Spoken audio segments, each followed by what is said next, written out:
on m'entend. Donc, ok. Ouais, c'est bon. Salam alaikum. J'espère que tout le monde va bien. Alors, juste avant de commencer, les contrôles d'usage, est-ce que tout le monde m'entend? Est-ce que tout le monde me voit? Est-ce qu'on voit bien mon écran? Donc, normalement, vous devriez avoir une petite page de chat. Vous pouvez noter et me dire que vous avez le visuel et le son et la présentation sous les yeux.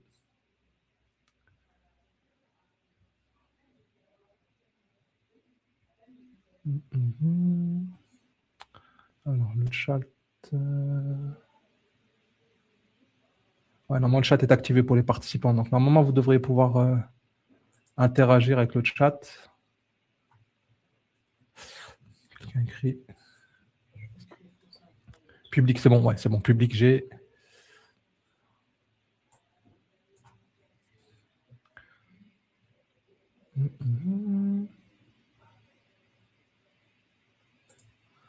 Est-ce qu'on m'entend?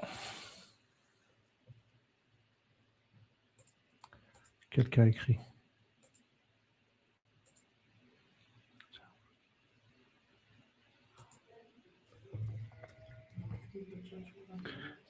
Si, bah, j'ai vu. Test, j'envoie un test pour voir. Tu vois le test ou pas?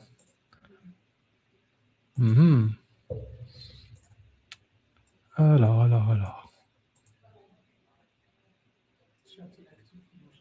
Ah, t'as chat inactif. Alors, attends. Tac. Activer.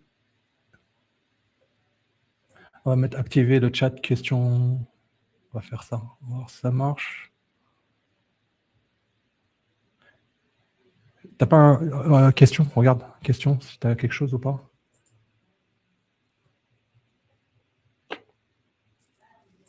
Activer la modération.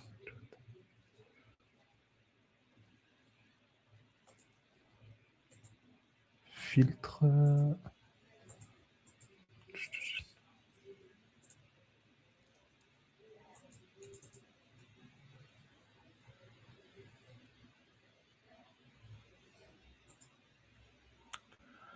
Alors. Activer pour les participants. Regarde, si tu peux.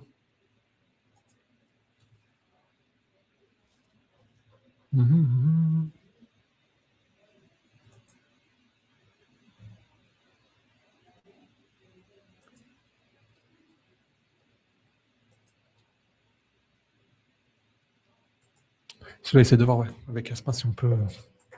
Parce que le chat ne fonctionne pas. Toi, tu peux envoyer. Tu peux pas envoyer de message. Ok. Alors, on va essayer de voir si je peux. Micro, ça c'est bon. Participants activés pour les participants.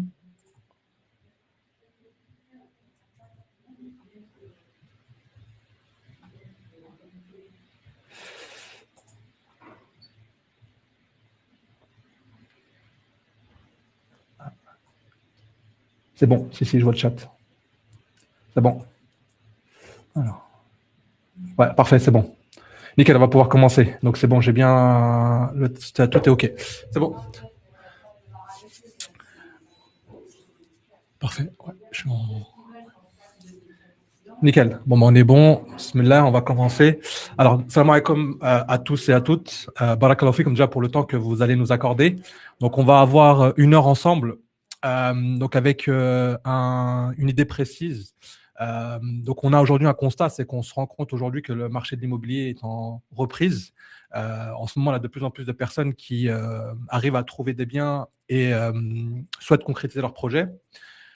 Et donc, l'idée aujourd'hui, c'est de faire un point avec une présentation de cas concrets sur la murabaha, sur toutes les conditions de refus. Pourquoi aujourd'hui on a des dossiers qui sont rejetés. Qu'il faut savoir, c'est que beaucoup de dossiers qui sont rejetés sont liés aux clients.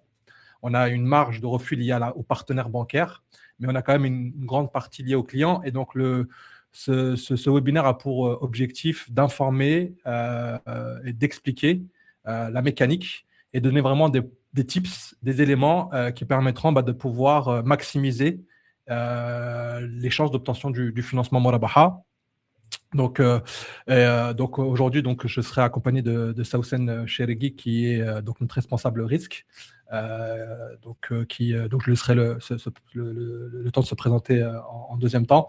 Mais voilà, donc l'idée c'est ça, c'est qu'on aborde ensemble la Murabaha, la mécanique et des cas de dossiers validés, des cas de dossiers rejetés et potentiellement après on fera une session de questions-réponses. Alors je vais déjà me présenter, donc moi je me présente, je m'appelle Abdelkarim Boutera, donc je suis conseiller en gestion de patrimoine chez 570 CISI, donc expert en finance. J'ai un background finance traditionnelle. J'ai travaillé pendant une dizaine d'années en tant que conseiller et gestionnaire de patrimoine en finance traditionnelle. Et donc de 2007 à 2017. Et puis 2007, j'ai quitté la finance traditionnelle pour intégrer la finance islamique par le biais de 570 CISI. J'ai aussi passé une certification en finance islamique et aujourd'hui, j'accompagne les personnes qui nous sollicitent dans la réalisation de leurs projets. Donc sur le financement immobilier Murabaha, on peut être vu comme un courtier, mais un courtier plus, un vrai courtier avec une vraie, et ça aussi la valeur ajoutée et la présence aussi de Saoussen Cherigui, c'est qu'il va y avoir une vraie approche contrôle du dossier avec les critères d'éligibilité que nous imposent nos partenaires. Voilà, donc accompagnement sur les projets et aussi apporte une expérience, une connaissance sur la finance traditionnelle. Donc avoir vraiment l'idée d'avoir un conseiller en face qui connaît tous les éléments qui régissent la finance traditionnelle, les sujets d'optimisation par exemple, la défiscalisation, les sujets de transmission, mais aussi amener le regard que nous impose notre belle religion et le droit musulman. Voilà, donc Saoussen, tu es connecté, c'est bon? Ouais, parfait. Je vais laisser donc le soin de Saoussen de se présenter et puis après on attaque, Inch'Allah.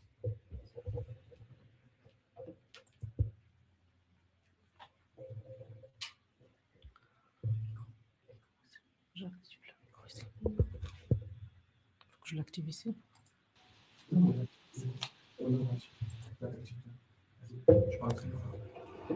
Assalamu alaikum à toutes et à tous. J'espère que tout le monde se porte bien. Je vais me présenter brièvement. Moi, je me présente. Donc, je suis Saoussen Cherigui, donc responsable risque et conformité.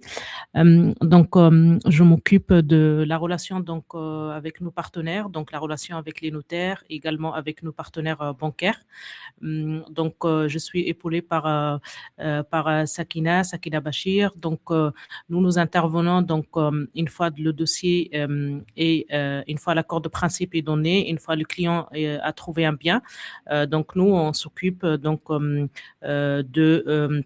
la transmission de dossier, l'analyse, en fait, l'accompagnement du client à partir de l'instruction jusqu'à que le client devient propriétaire. Et aujourd'hui, on aura l'occasion, je serai là pour vous expliquer quels seront en fait aujourd'hui les éléments qui peuvent en fait rendre un projet Murabaha non finançable, malgré qu'il y ait un accord de principe qui a été donné, malgré que le client a trouvé le bien au moment où le dossier arrivera à la banque ou arrivera en fait le dossier instruit chez les notaires. Il y a des éléments qui peuvent rendre ce dossier n'est pas finançable. Donc on aura l'occasion de parler de ça, de vous expliquer tout en détail, de vous donner en fait toutes les préconisations pour en fait qui permettent en fait de rendre votre projet finançable. Et voilà, donc on sera là, moi et Abdelkarim, pour répondre à toutes vos questions. Parfait, barakallahu fik, Saoussen. Donc voilà, on est une équipe complémentaire. Donc moi, je vais plutôt intervenir sur la partie, on va dire, commerciale, conseil, et Saoussen va intervenir sur la partie risque, étude de dossier, comme elle a très bien expliqué. Elle est en contact direct avec les partenaires bancaires. Et il faut avoir en tête qu'aujourd'hui, on est dépendant des partenaires. Donc c'est eux qui définissent les modalités des critères de sélection des dossiers et on fait appel à Saoussen pour son expertise pour maximiser les chances d'aller au bout. Pour répondre à une question, donc on va essayer de faire ça sur 1 heure grand maximum. Donc je pense qu'on va essayer pour 13h15, on aura fini, Inch'Allah. Après, encore une fois, on vous donnera la possibilité de prendre rendez-vous par la suite si jamais il y a des choses qui n'ont pas été abordées ou vues ou des questions qui n'ont pas été répondues. Donc, il y aura une possibilité de prendre rendez-vous.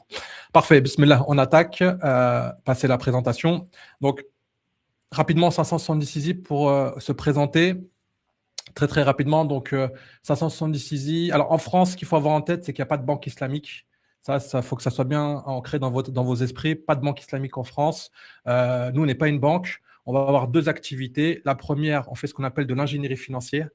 Donc, on est les seuls en France à le faire. Donc, on va développer, structurer des produits financiers halal. Donc, on travaille avec des imams, entre autres Cheikh Mohamed Patel, diplômé en droit, et Cheikh Mohamed Béchir Oussed, diplômé en finance, qui vont nous accompagner sur cette partie structuration, développement de produits financiers. Et on va faire appel à des partenaires, des acteurs de la finance traditionnelle pour proposer nos produits. Parce qu'en France, on a l'obligation de passer par cela.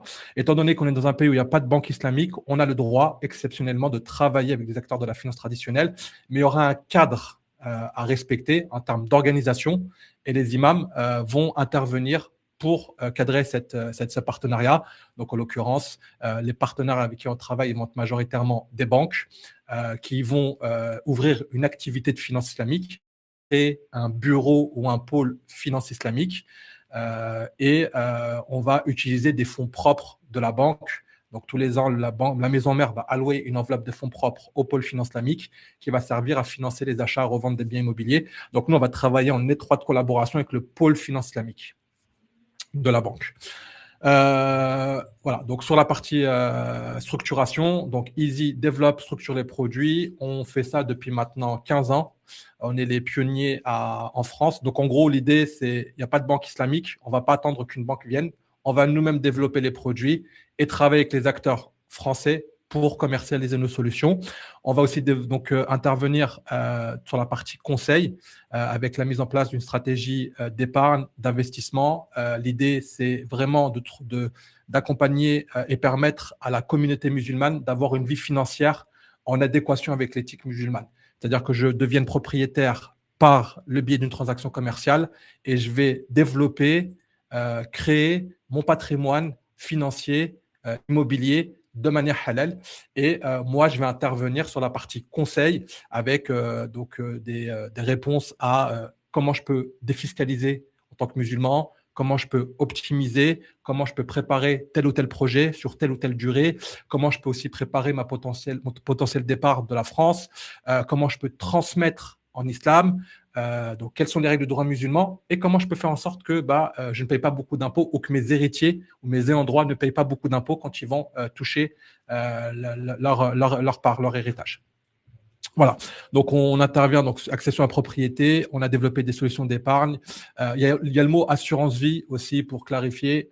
Assurance vie n'est pas une assurance décès comme on l'entend. Ça, c'est le biais des films américains où on entend assurance vie. La personne, elle souscrit un contrat d'assurance, bim, il lui arrive un accident et le bénéficiaire reçoit une grosse somme. Ça, c'est une assurance décès. En islam, c'est pas conforme. Nous, on a développé un contrat d'assurance vie plutôt. En France, on l'entend comme une solution d'épargne. On travaille avec un assureur et qui va servir à optimiser la fiscalité. Rendez-vous, on pourra entrer plus en détail. Malheureusement, ce n'est pas l'objet du jour. On va aussi intervenir sur des sujets comme la zakat, le testament, succession. Ensuite, donc le financement Murabaha, comment ça marche? Qu'est-ce que c'est? Donc la Murabaha, comme on l'a structuré donc en 2010-2011, donc grâce à une instruction fiscale, donc ça aussi c'est important, c'est que c'est cadré aussi par le droit français, en plus du droit musulman, où on a les chouïours qui interviennent, on a le droit français qui cadre la Murabaha. Donc elle existe grâce à cette instruction fiscale qui a été mise par le gouvernement et par Christine Lagarde, qui était ministre de l'économie et des finances, donc qui permet à un établissement bancaire de pouvoir devenir marchand de biens et donc faire de l'achat-revente. Et donc, en gros, la Murabaha, c'est quoi? C'est une banque, donc comme je l'ai expliqué, qui est partenaire, qui a ouvert une activité de finance islamique, qui est contrôlée par les imams, qui, avec ses fonds propres, va acheter le bien immobilier pour lequel on va la solliciter, devenir propriétaire de ce bien. C'est une condition obligatoire. La banque devient propriétaire, puisqu'en islam, on doit être propriétaire de la marchandise que l'on vend. Donc, la banque achète, devient propriétaire, paye le vendeur comptant, passe chez le notaire et elle aussi, elle paye des frais de notaire, puisqu'elle doit être propriétaire. En France, on doit enregistrer le transfert de propriété légalement et donc ça passe par le paiement de ses droits de mutation, ses frais de notaire. Petite particularité, c'est que les frais de notaire sont réduits pour la banque liés à l'instruction fiscale. En gros, pour simplifier les choses, les frais de notaire ne vont pas dans la poche du notaire. Ça porte mal son nom. Il y a une petite partie qui va dans la poche du notaire qui rémunère le travail qu'il va faire, et il y a une très grosse partie qui correspond à des taxes étatiques. Et pour le coup, sur la première opération, l'État exonère la banque de payer les taxes étatiques, et donc la banque ne paiera que le travail du notaire. Donc des frais de notaire qui vont être réduits. Donc la banque paye le notaire, devient propriétaire, et ensuite il y a l'étape 2 qui est la revente. Donc là, on est dans une deuxième transaction commerciale où la banque est le propriétaire. Donc quand vous allez, Inch'Allah, acheter votre bien immobilier, vous allez l'acheter pas à la personne que vous avez rencontrée lorsque vous avez fait les visites, mais à la banque qui est le nouveau propriétaire. Donc elle vous vend le bien. Donc il y a pareil, comme une transaction commerciale classique, transfert de propriété. Vous devenez des nouveaux propriétaires du bien et votre prix d'achat, qui est le prix de vente de la banque, où on a donc la banque va ajouter son bénéfice, sa marge bénéficiaire. Au lieu de le payer comptant, la banque vous autorise un paiement en plusieurs fois. Et donc là, le paiement peut aller jusqu'à 20 voire 25 ans en fonction des dossiers et des particularités. Ok, donc Murabaha, c'est de l'achat-revente avec une facilité de paiement.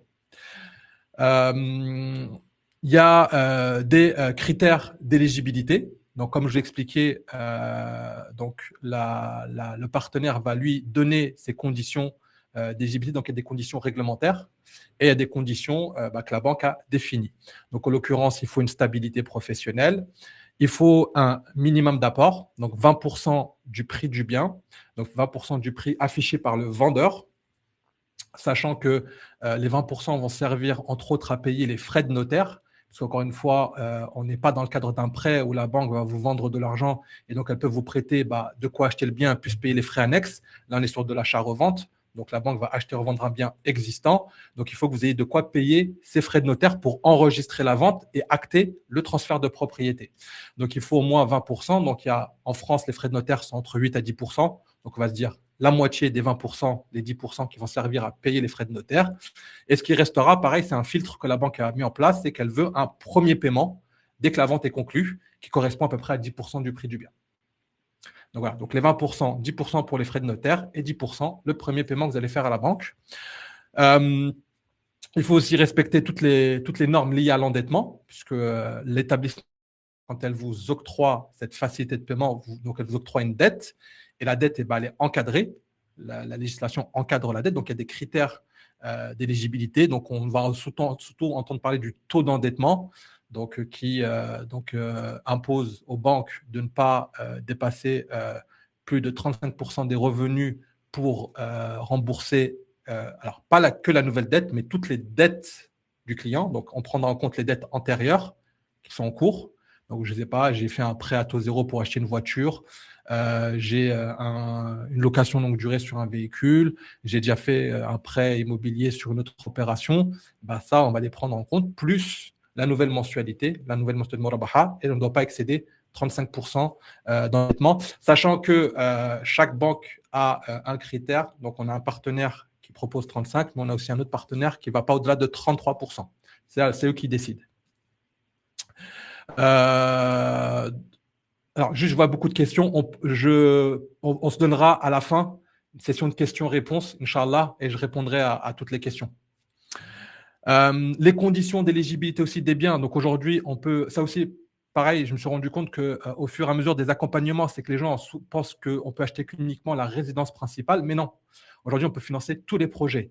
Résidence principale, investissement locatif. Donc aujourd'hui, j'ai fait des montages à des clients pour leur permettre de développer leur patrimoine immobilier via la dette, via la Murabaha, et on a fait l'investissement locatif. On a aussi la possibilité de financer sa résidence secondaire et potentiellement des locaux commerciaux, mais uniquement à ce jour sur les professionnels de la santé. Donc j'ai aussi beaucoup, alhamdoulilah, dans mon portefeuille de clients que j'accompagne, des médecins, beaucoup de médecins. Et donc là, j'ai fait beaucoup de cabinets médicaux, donc cabinets dentaires, cabinets généralistes, spécialistes, pharmacie, entre autres. Ce qu'on a réussi à aujourd'hui concrétiser. On ne finance que des biens en France. Ça aussi. De manière générale, ça, c'est un élément qu'impose la banque, puisque aujourd'hui, si demain, vous ne pouvez pas rembourser la dette, il faut vendre le bien. On ne connaît pas quelles sont les mécaniques à l'étranger. Donc, très, très compliqué de… je crois que j'ai perdu… Le partage s'est enlevé. Ouais, je reviens, je remettrai le partage. Donc, on ne peut pas donc, financer à l'étranger pour des questions voilà, de risque pour la banque, de se dire si jamais la personne ne peut pas vendre enfin, si elle n'est plus en possibilité de rembourser la dette, donc elle doit vendre le bien pour rembourser la dette. Et donc, si la personne est à l'étranger, c'est plus compliqué de vendre, alors qu'en France, la personne est là, on peut checker et on peut l'accompagner sur la vente du bien. Est-ce que vous me confirmez, vous voyez bien la slide, enfin la présentation, tu la vois? Non. On est sur la première slide, c'est bien ce que je me disais. Présentation, il y a dû avoir un… Alors, hop. Partage d'écran. Non, c'est pas ça. C'est pas ça non plus. Ça, c'est le tableau blanc. Il est là. Parfait. Voilà. Donc, on peut financer donc des maisons, des appartements. On peut financer donc uniquement des biens existants. Ça, c'est très important. Donc, on ne peut pas financer de construction ou de neuf, puisque la construction nécessite des fonds. Donc, ça veut dire que souvent, quand on passe par un prêt bancaire, quand on va financer la construction, c'est mon prêt que la banque va me débloquer au fur et à mesure qui va servir à construire. Donc, souvent, les promoteurs n'ont pas d'argent. Ils utilisent l'argent des futurs propriétaires via leurs prêts pour financer les constructions. Et dans le cadre d'une murabaha, il n'y a pas de prêt d'argent. C'est de l'achat-revente. Donc, s'il n'y a pas de prêt, on ne peut pas construire. Il y a des produits existants en finance islamique qui permettent de pouvoir construire, contrat disciplinaire par exemple, mais il n'y a pas encore de ce type de solution en France. Aujourd'hui, la seule solution qu'on a réussi à mettre en place, c'est cette solution de murabaha, d'achat et de revente. Donc, pas de construction. On peut tomber sur des biens déjà construits neufs. Malheureusement, on ne peut pas non plus les financer. Donc, ça, c'est les avocats, les fiscalistes qui nous ont expliqué que sur les biens qui ont moins de 5 ans, quand la banque va vous revendre le bien immobilier, elle va être dans l'obligation de collecter la TVA. Donc, d'ajouter 20% de TVA sur le prix, ce qui fait qu'en termes de coût, ça devient très onéreux. Donc, déjà, très compliqué d'accepter en tant que client de payer très, très cher le prix par rapport à sa valeur réelle. Et aussi, réglementairement parlant, l'État cadre le coût du financement. Et potentiellement, je répondrai à la question de comment on définit une marge et quels sont les critères, quelles sont les modalités pour définir une marge bénéficiaire. Sachez que l'État français cadre le coût. On ne peut pas dépasser un certain seuil et c'est un seuil qui est défini par la Banque de France qui fonctionne par palier de 0 à 5 ans, de 0 à 10 ans, pardon, de 11 à 19 ans et de 20 à 25 ans. Il y a des paliers et il y a des plafonds que la banque ne peut pas dépasser parce que si elle prend plus que le plafond, eh ben, elle est hors la loi. Et donc, marge plus TVA, forcément, elle va dépasser le plafond. Donc, on ne peut pas financer donc, du neuf. Donc, en France, le neuf, c'est tout ce qui est moins de 5 ans. On peut, donc, tout ce qui est bien existant ou bien vendu par une agence immobilière, on va dire que 90% des biens proposés par des agences immobilières vont être éligibles à la murabaha. On ne finance pas des biens qui ne sont pas habitables ou des locaux commerciaux qu'on veut retaper en un logement à usage d'habitation, puisqu'il faut bien que le bien soit désigné comme un bien à usage d'habitation. Alors, on peut financer des biens où il y aurait potentiellement des travaux de réagencement, d'embellissement. Mais par exemple, je ne pourrais pas, j'ai eu le cas par exemple d'un client qui nous a présenté un terrain avec une maison, mais on voyait que la maison elle tenait sur 3 murs. Donc, on a bien compris que ce n'était pas un bien dans lequel elle habitait. C'est un bien dans le but de le détruire pour reconstruire. Ça, on ne le fera pas. Il faut vraiment que le bien soit dans une logique de je m'y installe, même si derrière je vais faire des travaux, je vais refaire la fenêtre, enfin les travaux d'isolation, je vais refaire toute l'électricité, la plomberie et autres, mais il faut vraiment qu'il soit désigné comme bien dans lequel je peux rentrer et habiter. Et deux autres éléments non éligibles. Donc, on a les biens vendus par un bailleur social. Donc, pour le coup, potentiellement, les opportunités de racheter le bien dans lequel j'habite, vendu par un bailleur, pas possible, puisque la banque ne peut pas acheter, elle est marchande de biens, elle ne peut pas acheter un bien vendu par un bailleur social. Et les biens vendus aux enchères non plus. Pour une question d'organisation, il faut que au moment de l'adjudication, il faut qu'on rédige la promesse, donc il faut que le notaire soit avec vous. Très compliqué à mettre en place. Mais normalement, la majorité des biens vendus par des agences immobilières rentrent dans le cadre des conditions d'éligibilité pour la murabaha. Voilà, donc ça c'est sur la partie éligibilité. Voilà, donc présentation d'un cas concret. Donc là, je vous ai fait un cas d'un client qui ont acheté. Alors, hop, je vais juste reprendre mes notes parce que j'ai pas mes lunettes. Donc c'est le cas d'un couple. Ouais, voilà. Donc, cas d'un couple marié, donc monsieur a 40 ans, madame a 37 ans. Je suis parti sur un cas assez, on va dire, assez large, qui permet d'avoir deux visions. La vision des personnes qui sont salariées. Donc, madame est toujours cadre RH en CDI. Et monsieur était gérant de sa société, une SASU en informatique. Donc, on a fait une moyenne de ces 3 dernières années, on a dégagé 50 000 euros de revenus à l'année. Et madame, on a pris ce qu'elle a déclaré sur son avis d'imposition, sur le dernier avis d'imposition, et en regardant aussi avec les 3 dernières fiches de paye pour voir la cohérence, on a dégagé à peu près 36 000 euros de revenus, ce qui fait 8 000 euros de revenus à l'année. Donc, ils étaient partis sur un projet à 380 000 euros. L'apport était constitué, donc il y avait 78 000 euros, donc les minimums. Les clients n'avaient que 50 000 euros d'apport. Donc, on a regardé un peu comment on pouvait compléter le restant. Donc, on est passé par une donation parentale. Donc, j'ai fait aussi tout le travail d'explication sur le don, comment on l'enregistre, c'est quoi les conséquences si les parents décèdent. Il faut qu'il y ait un cadre explicatif pour pas que demain cette donation soit perçue comme une avance sur l'héritage. Donc il y a tout un travail d'accompagnement qui a été fait. Mais voilà, on a fait le montage de manière à ce que là, on rentre dans les 20% demandés par la banque. Et donc, c'était des parents qui étaient en France, des comptes en France, avec une gestion des comptes clean, tout était déclaré, tout était justifié. Ce qui fait qu'on était donc sur un financement sur donc 19 ans. Parce que pareil, si on a été sur 20 ans, on passe un palier et les conditions étaient un peu plus élevées. Sur 19 ans, ça a passé, donc on est parti sur 19 ans, ce qui fait qu'on était sur un projet donc avec donc le minimum d'apport, la durée, on va dire, la plus élevée. On était sur une marge totale de 157 500 euros et une mensualité de 2 200 euros. Donc, c'est à peu près, voilà, vous voyez à peu près les modalités sur un projet. Aujourd'hui, les biens sont entre 350 et 400 000 euros et en mettant les 20% d'apport demandés sur 19 ans. Voilà ce que ça vous donne à peu près. Donc, on est à peu près à 40, 45, 50% de marge sur le prix du bien.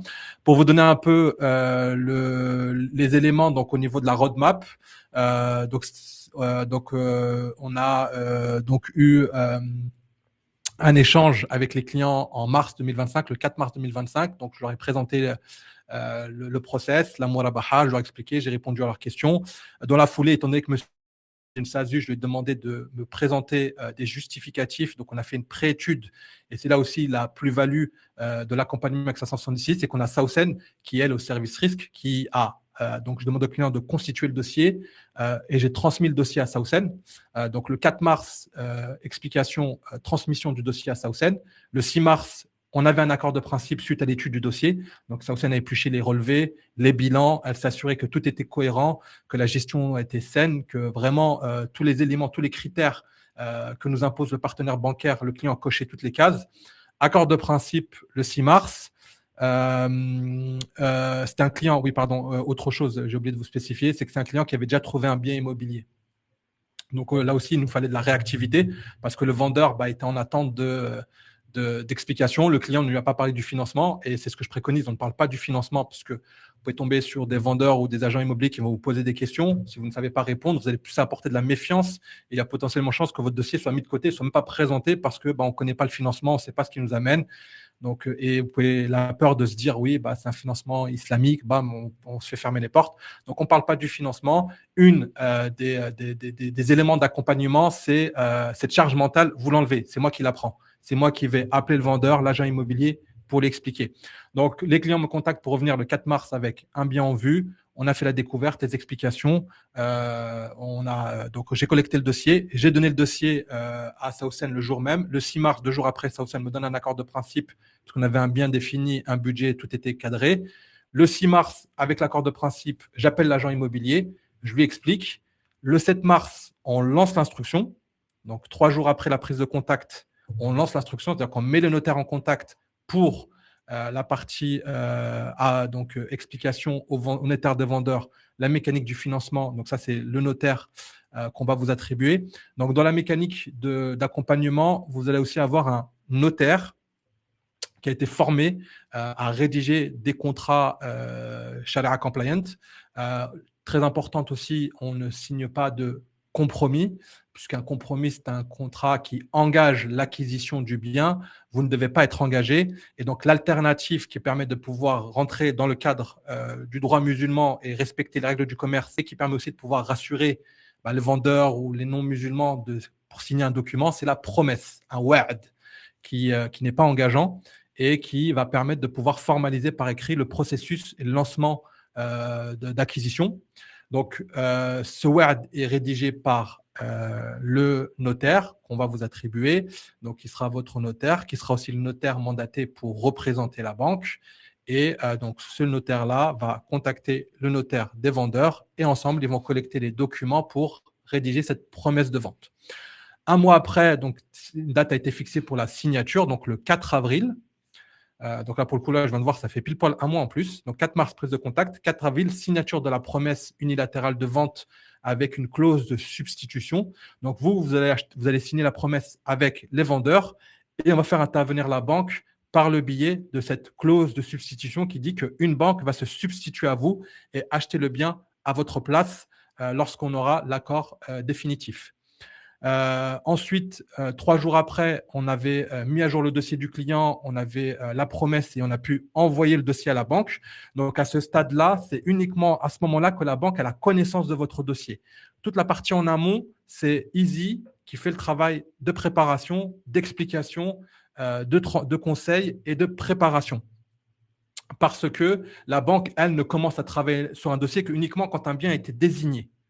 Vous avez trouvé un bien, on a réussi à convaincre un vendeur du financement, on lance l'instruction et c'est uniquement à ce moment-là que la banque reçoit votre dossier et elle a connaissance du dossier et du projet.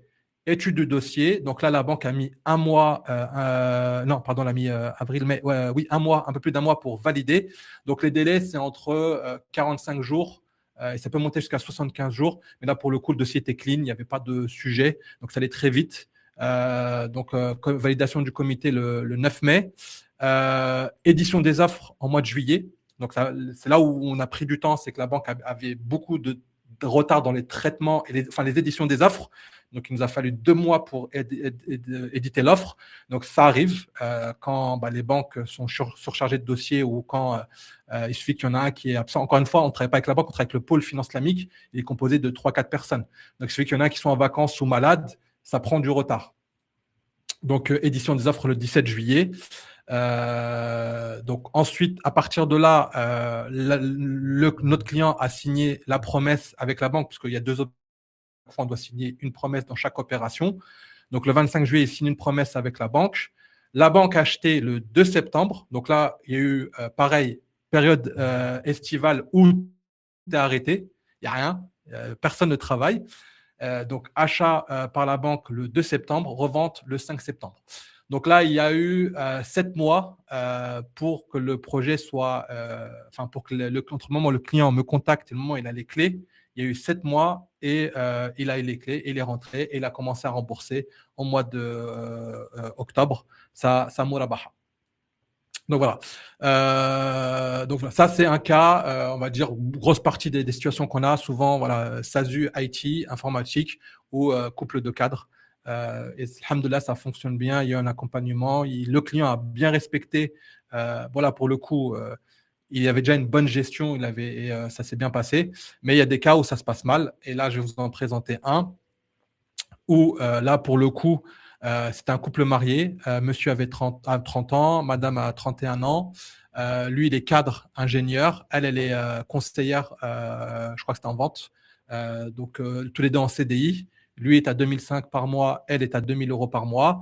Donc, il m'avait appelé pour prise vraiment rendez-vous découverte. Je veux voilà, j'ai trouvé votre nom sur Internet. Je veux acheter en respectant mon éthique musulmane. Donc, le 5 février, j'ai fait donc la découverte.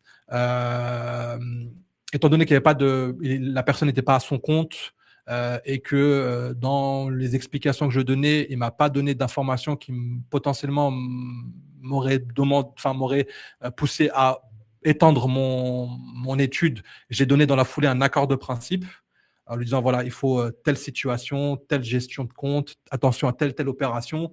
Il me disait que tout était clean. On a donné un accord de principe. Donc, dans la journée, il a eu le 5 février son accord de principe. Il revient vers moi en mois de mai en me disant qu'il avait trouvé un bien.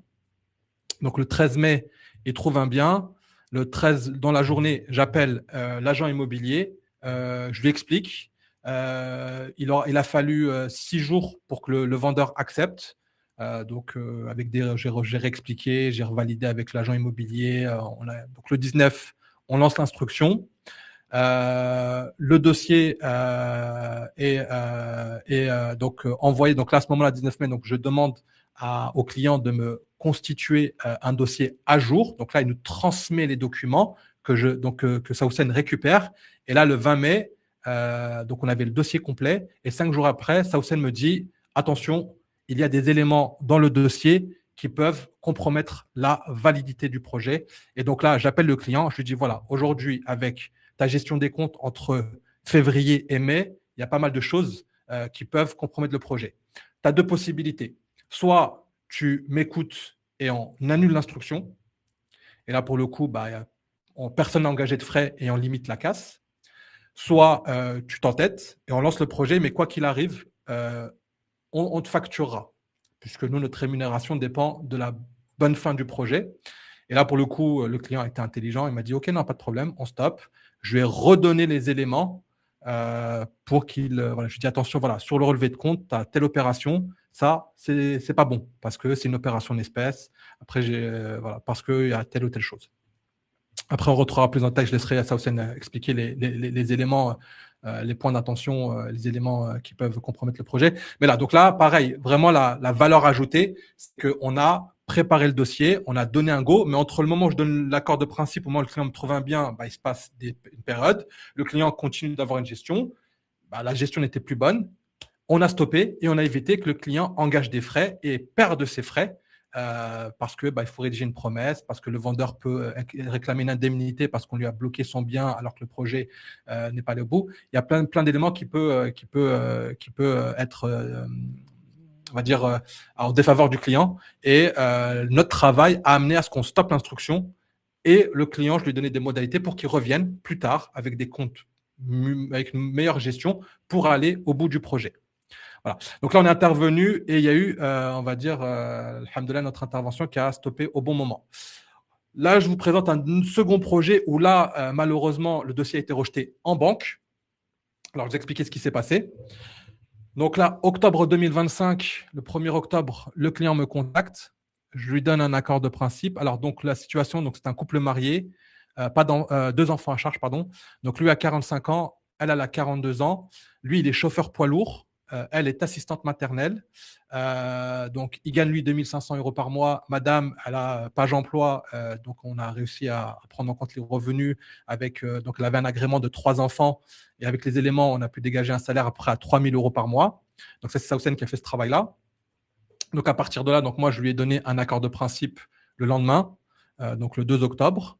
Le 28, alors l'accord de principe, la particularité de madame, c'est qu'elle est assistante maternelle. Donc en gros, aujourd'hui, ses revenus dépendent de la garde des enfants. Donc souvent, quand on a une assistante maternelle, on va aussi, et en fonction du dossier, on va leur donner aussi des accords de principe sous réserve de conditions. Là, la condition, c'était, il faut qu'elle trouve un bien dans la zone géographique où elle est actuellement pour pouvoir dire à la banque que même si elle déménage, elle aura toujours ses enfants en garde.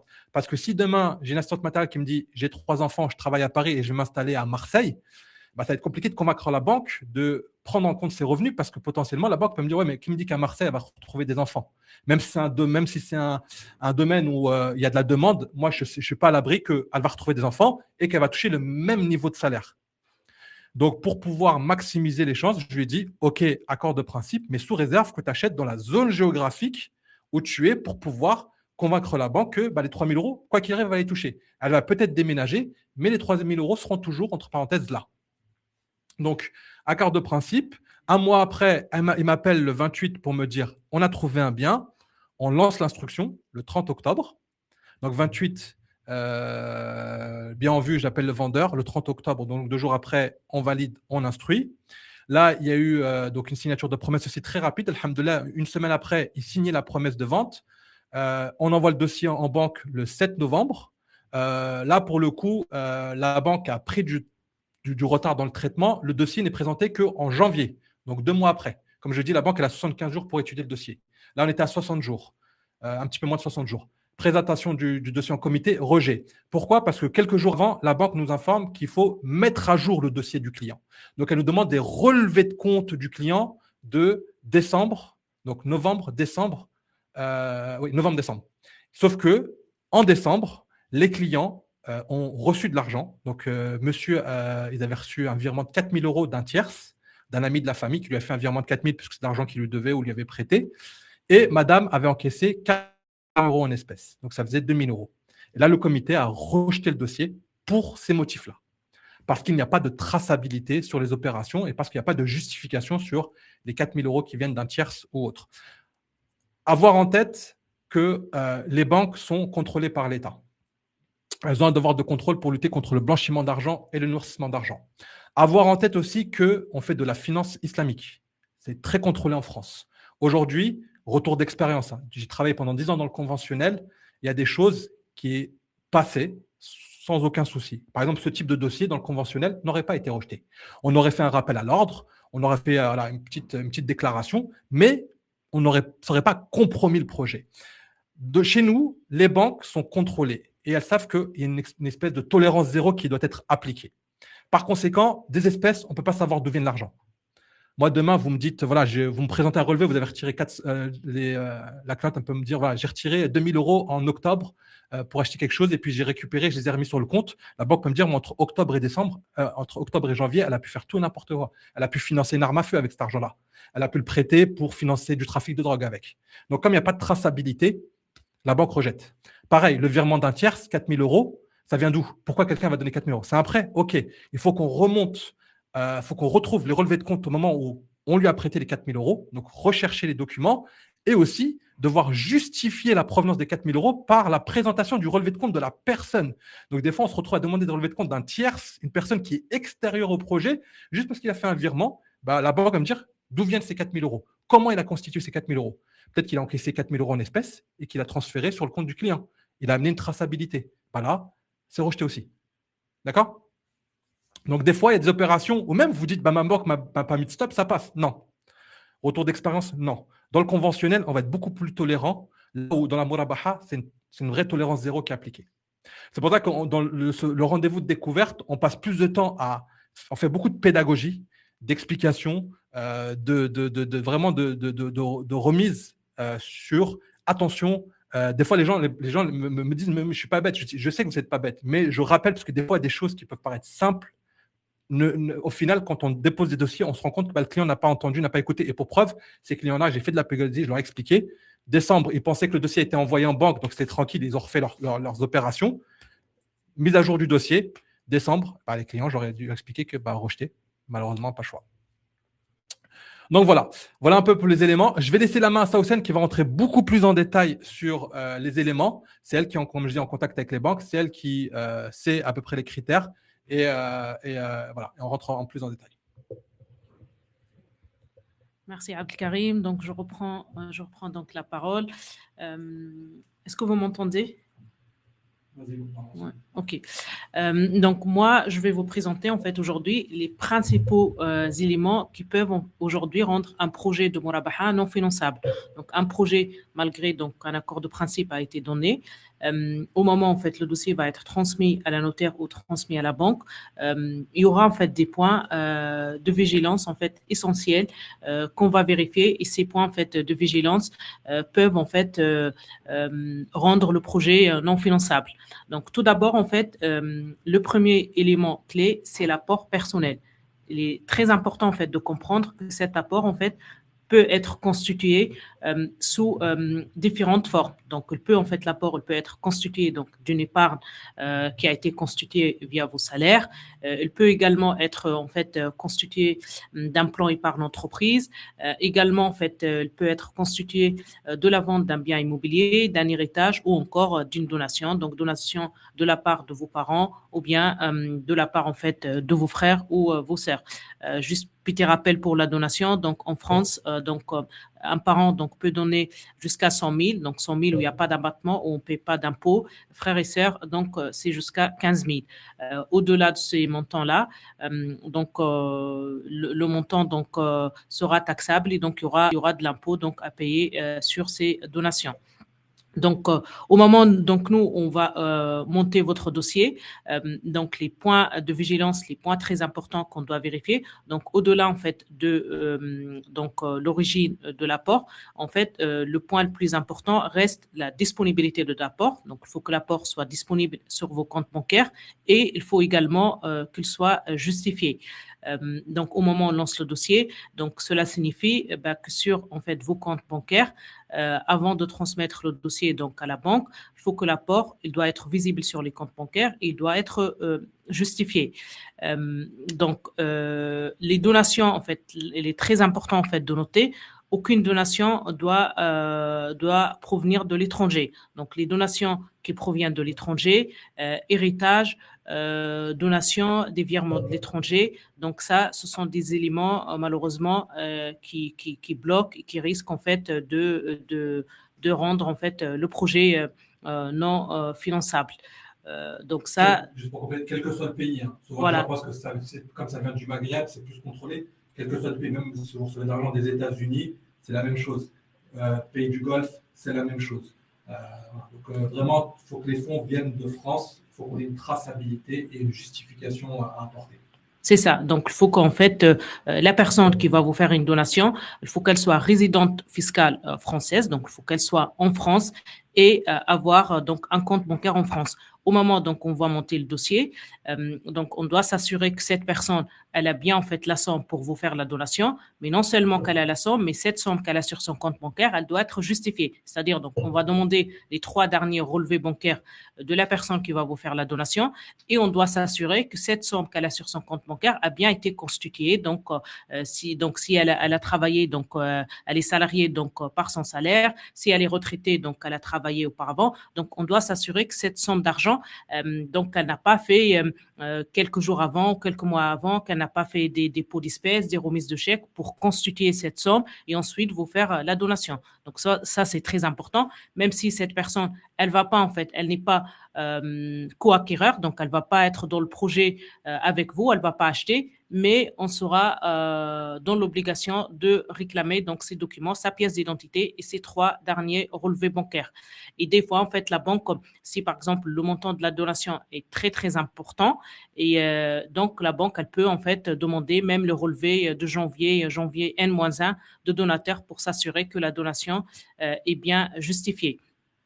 Tout ce qui est épargne sur salaire, donc c'est votre apport, vous l'avez constitué via vos salaires. Donc également, on va remonter, on va s'assurer que avec votre historique pro, que vous travaillez depuis des années et que cette somme qui est disponible sur vos comptes bancaires, elle est cohérente avec vos revenus. Il faut savoir qu'à peu près en France, une personne qui travaille, donc on estime qu'elle peut épargner 30% de son salaire. Donc le salaire, il est divisé en 3.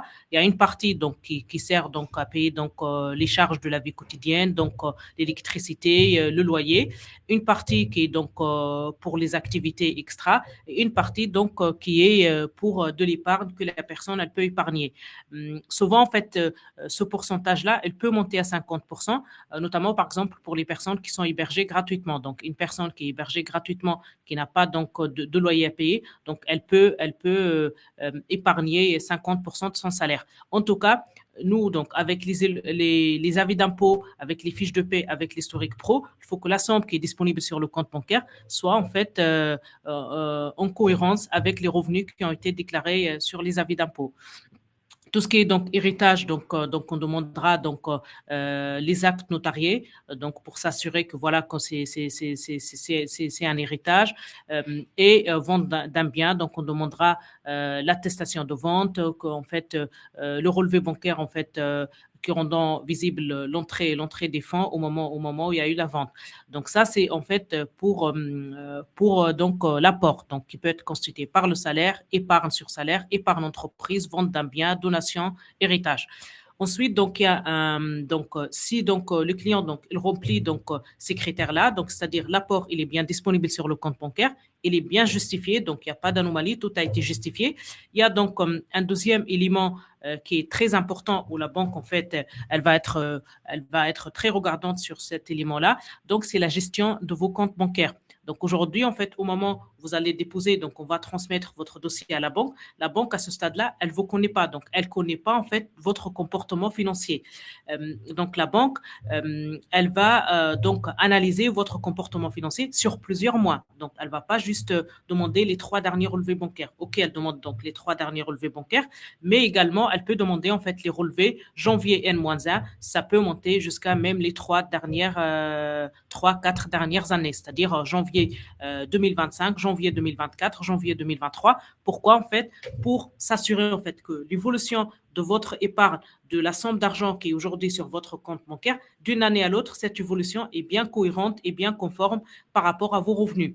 Je vous donne un cas simple, par exemple, quelqu'un qui a déclaré 30 000 sur le dernier avis d'impôt, sur l'avis d'impôt 2025, c'est-à-dire donc toute l'année 2024, donc le salaire qu'il a perçu donc sur toute l'année c'est 30 000.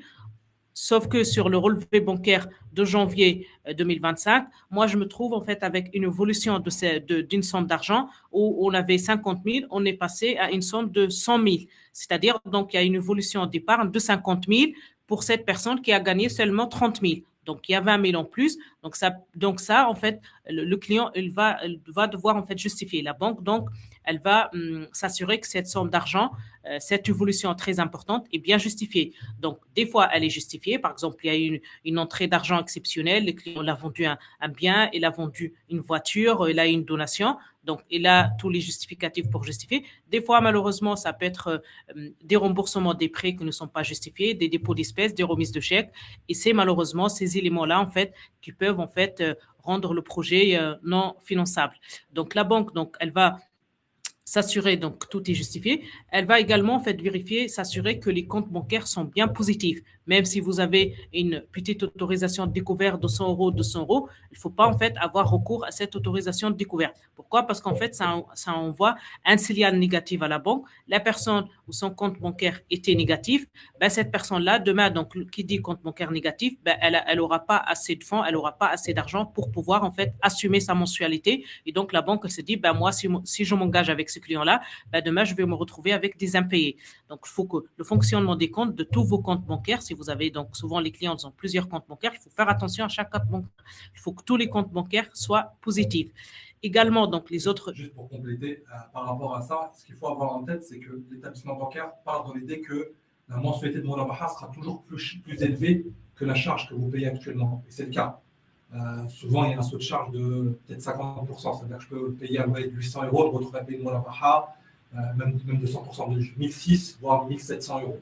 Ce qui fait que si avec 800 euros, je suis dans le découvert autorisé, est-ce que, avec une charge Murabaha qui est 2 fois le prix du loyer, il y a de fortes chances que je sois même au-delà.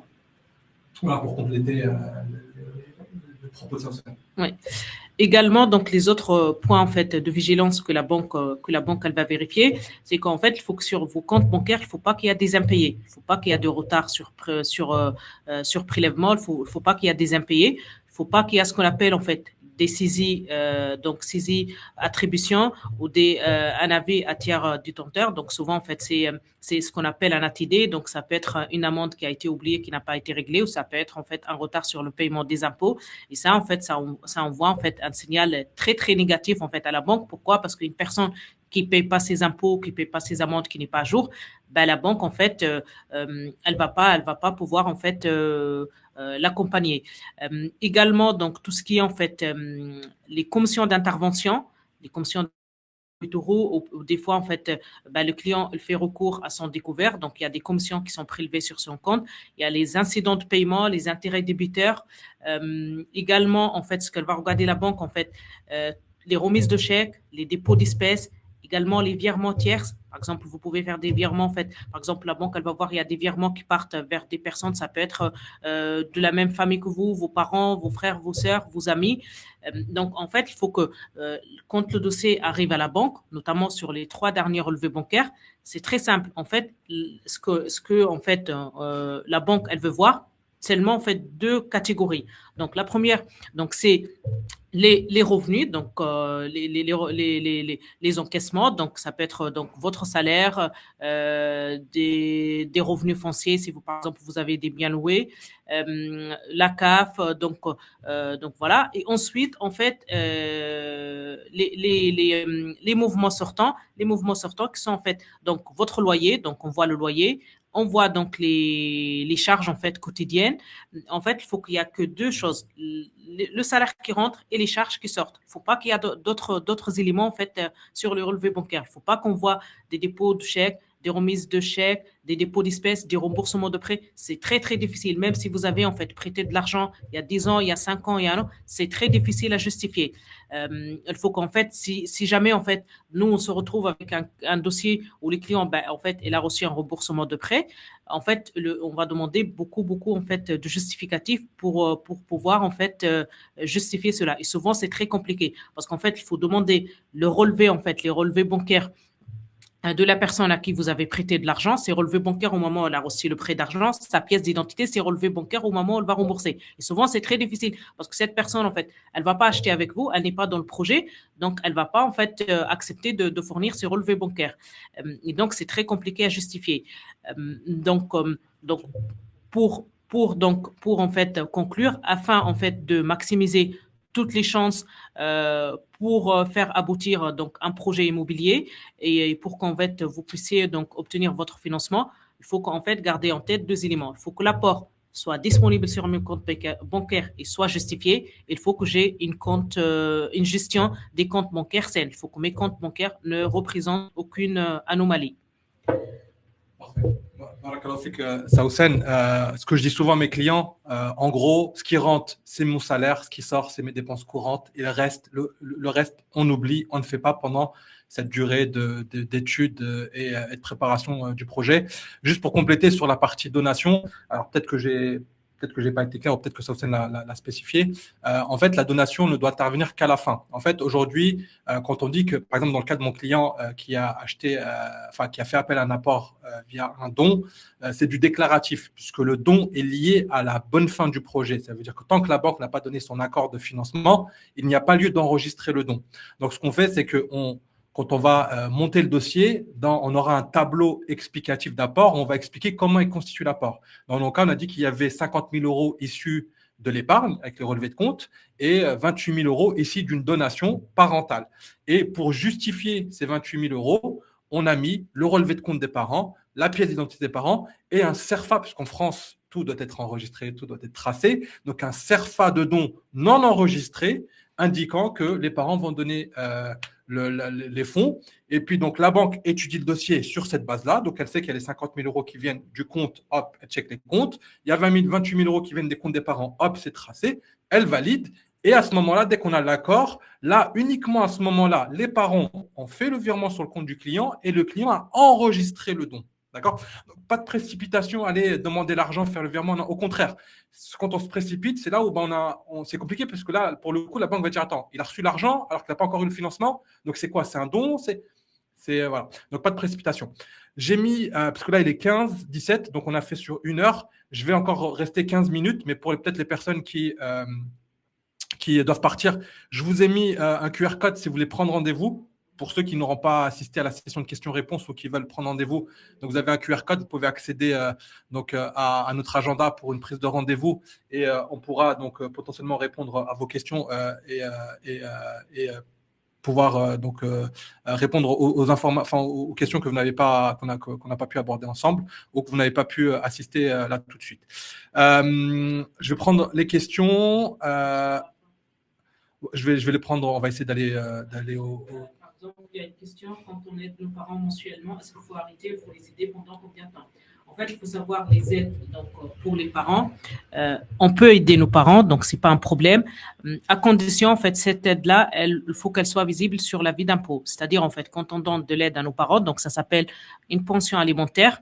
Donc, cette pension alimentaire, donc, on la retrouve en fait sur l'avis d'impôt et qui est bien mentionnée. Donc, c'est une aide pour nos parents. C'est pas un prêt, c'est pas un engagement, c'est juste en fait une aide exceptionnelle.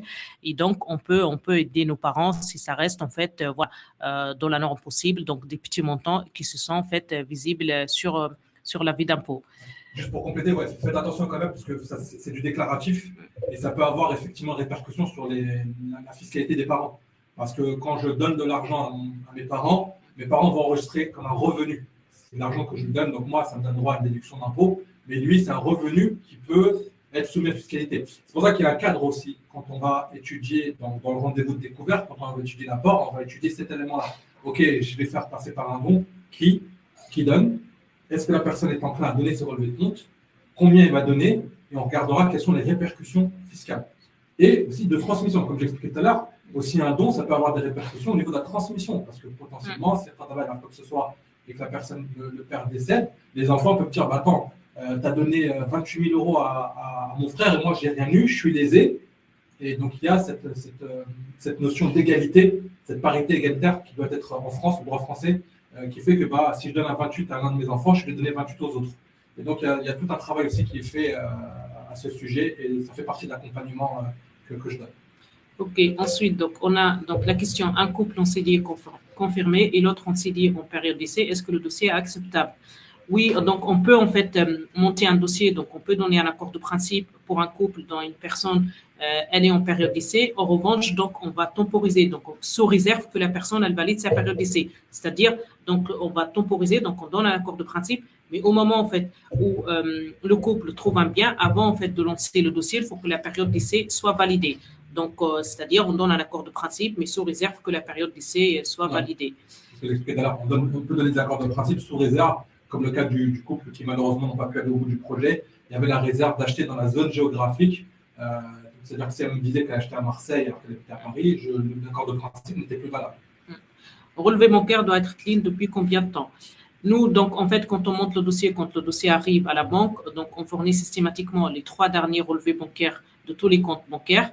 Mais en revanche, donc, la banque, donc, elle peut demander ce que je disais tout à l'heure, donc, les relevés N-1. Donc, il faut minimum sur les 6 derniers mois, il faut que les relevés bancaires soient clean. Et après, il faut que l'évolution, en fait, de l'épargne, de la somme d'argent qui est sur votre compte bancaire d'une année à l'autre, il faut qu'elle soit cohérente et justifiée. Parfait. Je vais reprendre les questions. Combien dure la présentation? Donc là, voilà, fini. Les banques avec qui on travaille avec 2 partenaires bancaires, une banque marocaine et une banque française, qui ont toutes les deux ouvert une activité de finance islamique. Une qui l'a ouvert en France, à Paris, et l'autre qui a ouvert son pôle finance islamique sur l'île de la Réunion, via sa succursale qui est basée à la Réunion. Avez-vous une solution pour l'achat d'un logement social? Malheureusement, non. Pas de solution Mourabaha ou qu'on propose qui permettrait de pouvoir acheter ce type de logement, malheureusement. Est-ce qu'on peut acheter le bien via une SCI? Oui, on peut acheter un bien via une SCI. Pareil, il y a des contraintes, il y a des éléments à avoir en tête. Par exemple, le plafonnement du coût ne s'applique pas sur les personnes morales. Donc, par conséquent, les conditions peuvent être un petit peu, voire plus élevées que si j'achète en nom propre. Mais l'achat en SCI amène des avantages de transmission, entre autres. Et on n'achète pas sa résidence principale en SCI. Je rentrerai plus en détail peut-être avec les personnes concernées, mais on n'achète jamais un bien, sa résidence principale en SCI pour des raisons fiscales et patrimoniales et surtout de transmission. Alors, il y a une question pour Abdelkarim. Si on a identifié un bien immobilier, mais on souhaite négocier un peu le prix, comment ça se passe? Alors, si on a identifié un bien, la négociation, elle est à la main à votre main. Donc, c'est vous qui. Nous, ce qu'on va vous donner, c'est un accord de principe avec un budget souvent maximal. Voilà. Vous pouvez acheter un bien jusqu'à 380. Maintenant, vous trouvez un bien qui vous plaît, qui vaut 400 000 euros, à vous d'aller chercher de la négociation. Alors après, moi, je vais vous donner des tips, des outils pour aller négocier, des éléments de comparaison. Il y a des sites qui permettent de pouvoir recenser les transactions immobilières qui ont été faites sur les dernières années. Un site émis par le gouvernement qui permet d'avoir une idée de combien les opérations ont été faites. J'ai aussi un site qui permet de savoir depuis quand le bien est en vente. Donc, si on voit que le bien, ça fait plusieurs mois ou plusieurs années qu'il est en vente, c'est que potentiellement, il est surévalué. Ce qu'il ne faut pas oublier, c'est qu'on sort d'une grosse crise immobilière, une belle bulle spéculative immobilière qui a fait que les prix de l'immobilier ont fortement augmenté. Les gens ont surévalué la valeur de... Et même aujourd'hui, alors on se parle, vous avez encore des vendeurs qui pensent appliquer les prix des biens de 2022, 2023, où c'était très, très, très cher. Aujourd'hui, il y a on voit que c'est une reprise du marché immobilier. Donc, il y a une prise de conscience que si je veux vendre, je vais devoir baisser le prix. Et que moi qui voulais vendre mon bien à tel prix à l'époque de 2022-2023, j'ai loupé le coche. J'accepte de baisser le prix et ça amène la négociation. Mais oui, on va vous accompagner sur cette partie tips, éléments pour pouvoir amener la négociation. Mais moi, ce n'est pas moi qui vais appeler directement le vendeur pour négocier. Ça reste encore une fois à la main du client qui est l'acheteur final. Vous parliez d'un cabinet médical, il est associé à une habitation. Alors, au début, on faisait ce qu'on appelle des projets mixtes. Donc, le premier projet, on l'a fait avec Sausen, c'était un cabinet mixte, c'était un cabinet dentaire. Donc, on est parti sur l'achat d'une résidence principale. Donc, c'était un logement dans lequel il y avait une partie qui était désignée pour l'habitation et une partie qui a été désignée pour l'exploitation du cabinet. Donc, c'était une chambre qui allait être adaptée, avec qui allait recevoir donc vous savez, la chaise médicale, c'est un dentiste, la chaise médicale. Et en gros, hop, il y a une partie du bien, il travaille, une partie, il habite dedans. Donc, ça a été la porte qui a ouvert au financement des cabinets médicaux. Maintenant, il n'est pas forcément associé à une habitation. On a réussi à convaincre les banques d'aller sur des cabinets médicaux à proprement parler. Aujourd'hui, on finance des biens qui sont des cabinets médicaux à 100%, ou des biens où il y a la résidence principale et puis à côté, un local qui sert de cabinet médical. J'ai déjà fait des cas comme ça de ce projet, de ce type-là. Y aura-t-il un replay? Oui, je pense qu'on aura un replay. Très bonne question, j'attendais celle-là. Quand on voit le coût du crédit, c'est indécent, marge de 45%, comment c'est possible ce coût si élevé? Je vais aussi répondre à une autre question, le comparatif. Je vais vous présenter, on va se donner quelques minutes, un comparatif entre un prêt classique et la Murabaha. Alors, juste. Ah oui, partage. Est-ce que tu vois cet onglet ou pas? Partager cet onglet. On le voit pas? Parce que je peux pas. Oui. C'est bon? Parfait. Alors, nickel. Donc là, on a fait un comparatif et on voit. Alors, déjà, pour répondre au comparatif entre un prêt classique et une Murabaha, moi, de manière générale, je n'aime pas comparer parce que c'est deux produits différents qui ont un objectif différent et qui ne sont pas du tout sur le même piédestal. Maintenant, on ne peut pas enlever cette mécanique de comparer. Ça, c'est impossible. On a toujours cette tentation de se dire la finalité est la même, les acteurs sont les mêmes, le moyen est différent, mais je vais quand même comparer. Là, on a fait une simulation donc avec un bien à 250 000 €. On voit que la différence, elle n'est pas énorme. Si on prend le taux d'intérêt, les assurances, les frais annexes, on va avoir un différentiel qui n'est pas énorme, à peu près 20 000 €, entre 15 et 20 000 € de plus qu'un prêt classique. De manière générale, ayez en tête qu'on ne pourra jamais avoir les mêmes conditions qu'un prêt classique. Pourquoi? Et ça va répondre à la question de la sœur qui dit que les coûts étaient énormes. Il faut avoir en tête, et ça encore une fois, c'est un retour d'expérience d'une personne qui a travaillé dans la banque, qui a eu des postes de décisionnaire dans des banques, donc qui sait comment ça fonctionne. Il faut avoir en tête que dans une banque classique, le prêt immobilier, ce n'est pas un produit conventionnel. Le prêt immobilier, c'est un produit d'appel. Aujourd'hui, les banques ont fait un constat. Elles ont constaté que le client est très volatile. Le client, il peut aujourd'hui quitter une banque en moins d'1 mois. Il y a la loi Macron qui permet de changer de domiciliation bancaire. Avec juste moi, client, je signe un mandat de transfert à la nouvelle banque et c'est la nouvelle banque qui va s'occuper de tout transférer. Donc, toutes les charges de transférer, d'appeler chaque opérateur qui prélève ou d'informer mon employeur que j'ai changé de banque et tout cet élément qui était un peu, on va dire, saoulante à faire et qui aussi permettait aux clients de ne pas changer, a été balayé avec cette loi où je signe un document avec la nouvelle banque et en 1 mois, tous mes comptes, tous mes opérateurs sont transférés chez le nouveau client. Et ma banque n'est même pas au courant de ça. Elle a juste l'information que j'ai transférée et du jour au lendemain, je peux partir. Ajoutez à cela le fait qu'il y a eu le développement des banques en ligne qui proposent des cartes gratuites. Aujourd'hui, je peux avoir une carte premier à 0 € parce qu'elles n'ont pas les mêmes charges qu'une banque physique. Et donc, les banques ont conscience que les clients sont très volatiles. Et le prêt immobilier, c'est un produit décisif pour la banque parce que ça lui permet de pouvoir capter du client. Un client qui a un prêt, je suis banque, j'ai un client qui a un prêt chez moi, il est marié avec moi. Parce qu'il va devoir rembourser, encore plus un prêt immobilier, une charge immobilière, c'est le prêt où il y a le moins de casse. Il n'y a pratiquement pas de casse. C'est-à-dire que les gens sont prêts à ne plus partir en vacances, manger des pommes de terre pendant plusieurs années, mais ils vont d'abord payer leur mensualité de crédit immobilier, alors que sur les prêts auto, les autres prêts, il y a beaucoup de casse. Les clients, il y a beaucoup d'impayés. Mais sur la résidence principale, sur l'immobilier, il y a très peu de casse, il y a très peu d'impayés. Donc les personnes vont payer leur mensualité en temps et en heure. C'est des clients qui vont être des bons clients et surtout, c'est des clients qui vont être fidèles. Parce que si j'ai mon prêt immobilier à payer, ma mensualité de prêt à payer, ben, je vais devoir laisser mon salaire parce que je vais payer tous les mois. Je ne vais pas faire tous les mois des virements. À un moment, ça va me saouler, donc je vais laisser mon salaire. Donc, je vais laisser mon salaire chez la banque. J'ai mon loyer, j'ai ma charge de crédit immobilière qui passe.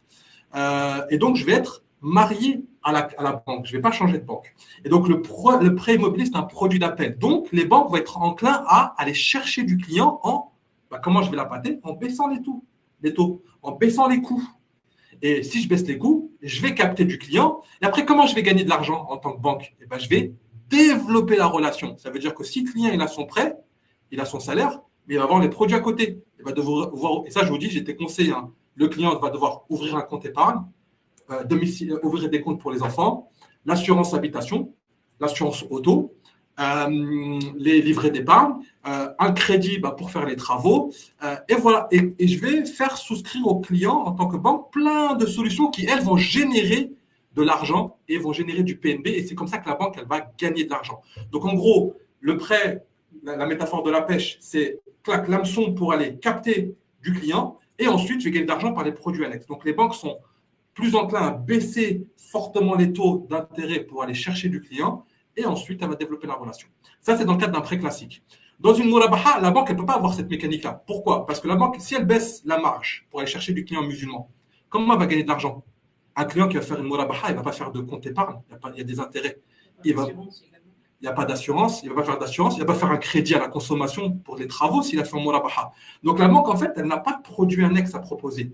Donc c'est du monoproduit, c'est du one-shot. C'est je vais avoir le client via uniquement la murabaha, qu'est-ce que je peux gagner sur cette opération-là? Et je vais prendre le plafond, le max. Donc là, aujourd'hui, les banques sont dans une optique de, voilà, c'est un seul produit, une seule source de gain, je vais gagner de l'argent par là. Alors que dans un prêt bancaire, je suis prêt à baisser, voire ne pas gagner d'argent pour aller chercher du client et du très bon client qui va devenir fidèle par les produits annexes. Et à un moment, il y avait une bataille où les banques se tapaient entre elles pour racheter les crédits avec des taux d'intérêt. Et c'est pour ça qu'il y a aussi un moment, une période où les gens avaient des taux d'intérêt très bas. C'est parce qu'il y avait une vraie bataille commerciale d'aller chercher du client, faire du rachat de crédit, proposer des taux super attractifs pour avoir le client. Et après, je développe la relation et je me fais de l'argent sur des produits annexes.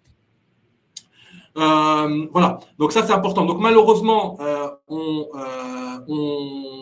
on est face à cette approche-là. Les banques aujourd'hui sont sur un produit, elles vont prendre le maximum et en même temps pour compléter aussi la compréhension, il faut avoir aussi en tête qu'il n'y a pas de règle pour définir une marge bénéficiaire. Aujourd'hui, en tant que commerçant, je peux faire ce que je veux. Il n'y a pas de règle mathématique. Bien sûr, dans le cadre du respect on va dire, du marché, donc ne pas on va dire, arnaquer un client. Par exemple, je peux acheter une bouteille d'eau à 1 euro et la revendre 100 000 euros. C'est pas logique. Mais il n'y a pas de règle pour définir une marge. Je peux faire ce que je veux. Je peux acheter un bien à 100 000 euros, le revendre 250, 300 000 euros. Je peux faire donc plus de 300% de plus-value. Il n'y a pas de souci là-dessus. Néanmoins, le droit français, là, pour le coup, cadre la marge. Et donc, comme je vais expliquer tout à l'heure, donc il y a des paliers et il y a un plafond. Et donc, en fait, les banques vont se caler sur le plafond pour prendre. Donc, quel est le maximum que je peux prendre? Et je prends. D'accord? Maintenant, si on fait un comparatif, et je finis le sujet de la comparaison, si je fais un comparatif, je vais plutôt comparer avec ce que je peux faire, moi, en tant que musulman aujourd'hui, pour avoir un taux au-dessus de la tête. C'est plutôt ça qu'il faut comparer. Il y a 3 choses. Soit j'achète comptant, et là, il faut avoir les fonds pour acheter comptant. Et si je mets de l'argent de côté, quand j'aurai de quoi acheter, par exemple, je ne sais pas si je veux acheter un bien, une maison qui vaut 300 000 euros aujourd'hui, le temps que je mette 300 000 euros, dans 15-20 ans, quand j'aurai mis 300 000 euros, je ne pourrais peut-être pas acheter une maison, mais peut-être plutôt qu'un appartement. avec l'inflation, avec l'augmentation des prix de l'immobilier et la baisse de la valeur de l'argent, il me faudra peut-être beaucoup plus. Donc, je ne vais pas arriver à ce que je veux. Deuxième cas, rester locataire. Je reste locataire. Être propriétaire n'est pas une fin en soi. Devenir propriétaire n'est pas un motif de réussite, même si dans la tête des gens, c'est vrai, ce n'est pas un motif de réussite. Donc, je peux rester locataire et payer un loyer. Et troisième cas, la murabaha. Voilà. Il n'y a que ces trois sujets, ces points-là. Le reste, ce n'est pas licite. Ce n'est même pas la peine de regarder. Ce n'est même pas la peine de comparer. Ce n'est pas autorisé. Il y a de l'intérêt, il y a du riba, c'est interdit. D'accord? Voilà. Donc, il faut vraiment avoir cette approche de qu'est-ce que je peux faire? Et sur les trois, le moins cher, ça reste la murabaha. Parce que, le temps de mettre l'argent de côté, il va se passer des années. Et l'autre, je paye un loyer, c'est à perte. Voilà. Si ça peut aider à comprendre et à accepter cet élément-là de la part des personnes qui pensent que le coût est très important. Malheureusement, on n'a pas le choix. Quand on compare, c'est pas plus cher qu'un prêt immobilier classique, mais ça reste ce qui est le plus validé et conforme au droit musulman aujourd'hui. Est-ce qu'on peut acheter un bien dont il y a un locataire? Est-ce qu'on peut acheter un bien dont il y a un locataire? Oui, on peut acheter un bien dont il y a un locataire. On peut faire de l'investissement locatif, ça, il n'y a pas de problème. Dans le montage, on prendra en compte les revenus fonciers issus de la location du bien dans les revenus et on calculera la dette. Après, il faut respecter les normes d'endettement, mais on peut acheter un bien qu'on peut mettre en location. Il ne faut pas oublier que quand vous achetez un bien en murabaha, vous êtes propriétaire à l'instant où vous achetez le bien. Donc, le bien vous appartient. Donc, à partir de là, vous faites ce que vous voulez. Et vous pouvez le laisser en location ou après le reprendre comme votre résidence principale à la fin du bail si le locataire voulait le faire sortir, il n'y a pas de problème. Et ça me permet potentiellement de répondre à une question de l'assurance. Est-ce qu'il y a une assurance? Il n'y a pas d'assurance. Qu'est-ce qui se passe? Il n'y a pas d'assurance sur la murabaha. On n'a pas encore réussi à développer le takaful, donc l'équivalent de l'assurance sur le droit islamique. Donc en France, il n'y a pas d'assurance pour plusieurs. Enfin, on ne souscrit pas une assurance pour plusieurs raisons. La première, donc pas conforme au droit musulman. La deuxième, souvent, ce qu'on va vous proposer, c'est une assurance emprunteur. Donc c'est lié à un prêt bancaire. Ne pas oublier que la murabaha, ce n'est pas un prêt. C'est ce qu'on appelle un crédit vendeur, mais ce n'est pas un prêt immobilier. Donc, le produit n'est pas forcément adapté à la murabaha. Et troisième point, l'assurance est facultative. Donc, si l'assurance est facultative, c'est qu'il y a des possibilités. Le client ne peut pas se retrouver dans une situation compliquée. Et là, pour le coup, dans le cadre de la murabaha, je suis propriétaire du bien dès que la vente est conclue. Donc, dès que la banque me donne les clés, je suis le nouveau propriétaire du bien. Ça veut dire que s'il m'arrive quoi que ce soit, ma porte de sortie reste mon bien immobilier. Je peux revendre mon bien ou trouver une solution. Par exemple, pendant le Covid, on a eu des personnes qui se retrouvent en chômage partiel. Nous, ici, on intervient un peu comme un médiateur. On s'est mis en contact avec la banque et on a réussi, par exemple, à suspendre les mensualités pendant quelques mois, ce qui a permis au client de pouvoir sortir un peu la tête de l'eau, puisqu'aujourd'hui, il avait des revenus qui étaient exactement au montant de ses charges. Il se retrouve avec rien à la fin du mois. Et on a réussi à suspendre les mensualités 3, 6, 9 mois. On a juste décalé les dates de remboursement de 3, 6, 9 mois. Bien sûr, la banque a l'interdiction de mettre des pénalités. On ne peut pas se rémunérer parce que c'est une forme de riba. Ça veut dire que si on s'est mis d'accord sur un prix, même si demain tu m'autorises une facilité, tu ne peux pas modifier le prix. Tu ne peux pas augmenter le prix parce que tu as une facilité. Et pareil, si demain je rembourse par anticipation, je ne peux pas non plus demander à la banque de baisser le prix ou de baisser la marge parce que j'ai payé par anticipation. Voilà. Et donc, on a pu mettre en place ces solutions-là. Mais l'alternative qui peut être demandée, c'est la revente du bien immobilier, d'où le fait d'avoir un bien existant qu'on ne doit pas détruire, qui permet de pouvoir revendre. Comme ça, je revends le bien, je rembourse parce qu'il me reste à rembourser. Et là, je regarderai mon tableau d'amortissement à la banque. Et le reste, je le récupère. Je peux soit racheter autre chose, soit repartir en location. Je peux aussi proposer à la banque de mettre le bien en location, repartir en location. Donc, en fait, il y aura toujours des solutions. Et c'est la même situation en cas de décès. Si par exemple, je décède, ma dette, elle va être transmise. Donc, les héritiers héritent de l'actif et du passif. L'actif, c'est le bien immobilier. Donc, les nouveaux héritiers, ce sont mes enfants et mon épouse qui seront les nouveaux propriétaires. La dette va être transmise à mes enfants et à mon épouse. S'ils sont en capacité de rembourser, ils la remboursent. Donc, moi, je ne décède pas avec une dette puisqu'elle est reprise par mes héritiers et la rembourse à ma place. Et s'ils ne sont pas en capacité de rembourser, on revend le bien, on rembourse ce qu'on doit à la banque et on se partage ce qui reste à hauteur de la succession, de la transmission. Voilà. Il est 37. Il y a encore des questions. Est-ce que Est-ce qu'on est bon, je pense qu'on répond à cette question. Ouais, on va répondre à une dernière question et puis après On est on. propriétaire qu'à la fin du paiement total. Non, non, ce que j'expliquais, on est propriétaire à l'instant où la vente est conclue. Donc, dès que la banque me donne les clés, transfert de propriété, encore une fois, c'est une vente. Transfert de propriété, je suis propriétaire, j'ai juste une dette à rembourser à la banque. J'ai vu une question sur les frais de notaire, mais pourquoi deux fois les frais de notaire? Désolé d'insister, mais j'aimerais comprendre. Alors, il y a deux fois les frais de notaire parce qu'il y a deux transactions immobilières. Alors, juste, il faut avoir en tête, c'est que sur la première opération, quand la banque achète le bien, c'est elle qui paye les frais de notaire. Ce n'est pas vous, hein. C'est elle qui va payer les frais de notaire. Elle doit acheter, c'est logique qu'elle sort de sa poche de quoi payer les frais de notaire et les frais d'acquisition du bien. Donc, elle paye le vendeur. Je vous donne un exemple. Elle va donner 100 000 euros au vendeur et elle va donner 2 000 euros en frais de notaire. Donc, elle va sortir de sa poche 102 000 euros. Okay, elle est propriétaire. Après, l'étape 2, elle va vous dire, ce bien que j'ai acheté 102 000 euros, je vais te le revendre 142 000. Donc, je vais prendre 40 000 euros de bénéfice. Donc, effectivement, les frais de notaire, c'est des coûts d'acquisition. C'est comme un commerçant. En fait, un commerçant, quand il va définir son prix de vente, il va prendre en compte son coût d'achat, enfin son prix d'achat, et il va prendre en compte son coût d'acquisition. Le coût de transformation, le coût de stockage, le coût de transport. Voilà. Tout ça va être pris en compte dans le prix de vente. Ben là, c'est la même chose. La banque, elle est commerçant. Elle va se dire, j'ai acheté le bien 100 000, j'ai sorti de ma poche 102 000, je dois récupérer au minimum 102 000 pour être à l'équilibre. Et les 40 000 euros, c'est ma plus-value, c'est mon gain. Donc voilà, donc comme on est sur une vente Bir bil Murabaha, il y a cette transparence. Vous savez que le prix, vos 142 000 sont composés de 100 000 euros prix du bien, 2 000 euros de frais de notaire et 40 000 euros la plus-value que va prendre la banque. Il y a cette transparence qui permet d'avoir ce questionnement, mais dans les faits, dans la vie de tous les jours, quand vous achetez une bouteille d'eau, la banque prend son prix d'achat, enfin la banque, le commerçant, mais dans les 1 euro de la bouteille d'eau, dedans, il y a peut-être 20 centimes le prix d'achat, 30 centimes, 40 centimes les coûts d'acquisition et le reste, la plus-value que va prendre le commerçant. Il y a une question qui a été répétée deux fois. Donc, pour le plan épargne entreprise, est-ce qu'on peut utiliser le plan épargne entreprise pour l'apport? Oui, effectivement, on peut. En fait, l'apport peut être constitué donc d'un plan épargne entreprise seulement pour l'achat de la résidence principale. Donc, un client qui a un plan épargne entreprise, il peut débloquer son plan épargne entreprise pour l'achat de la résidence principale. En revanche, si jamais il veut acheter un investissement locatif ou acheter la résidence secondaire, il ne pourra pas débloquer son plan épargne entreprise. Donc oui, plan épargne entreprise, mais seulement pour la résidence principale.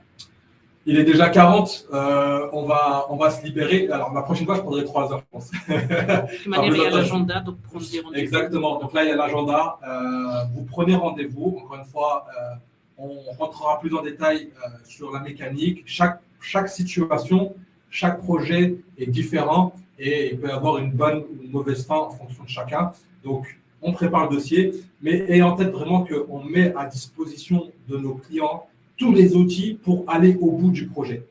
Et avoir en tête que le dernier décisionnaire reste le partenaire bancaire. C'est lui qui décide qui il finance et qui il ne veut pas financer. Ça, c'est important. Souvent, les gens pensent que c'est nous qui avons la main. Non, nous, on est là juste pour préparer. On est le courtier. Courtier plus. Le courtier premium.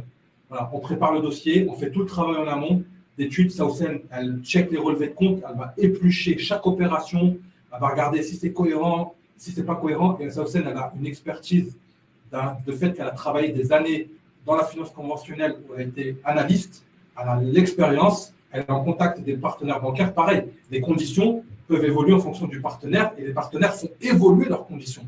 C'est-à-dire qu'aujourd'hui, ils nous imposent des dossiers qu'ils ne financent pas. Aujourd'hui, peut-être que vous n'êtes pas éligible, peut-être que dans 6 mois, vous serez éligible. D'où le fait d'avoir aussi un contact récurrent avec le conseiller pour voir si la mise à jour, voir si le projet est toujours éligible ou pas, si le dossier est toujours éligible ou pas. Et aussi, quand on a un accord de principe et qu'il se passe quelques mois, avant de se lancer, refaire un point avec le conseiller et s'assurer que la gestion est compte égale. Parce qu'encore une fois, les motifs de rejet, des fois, sont à votre main.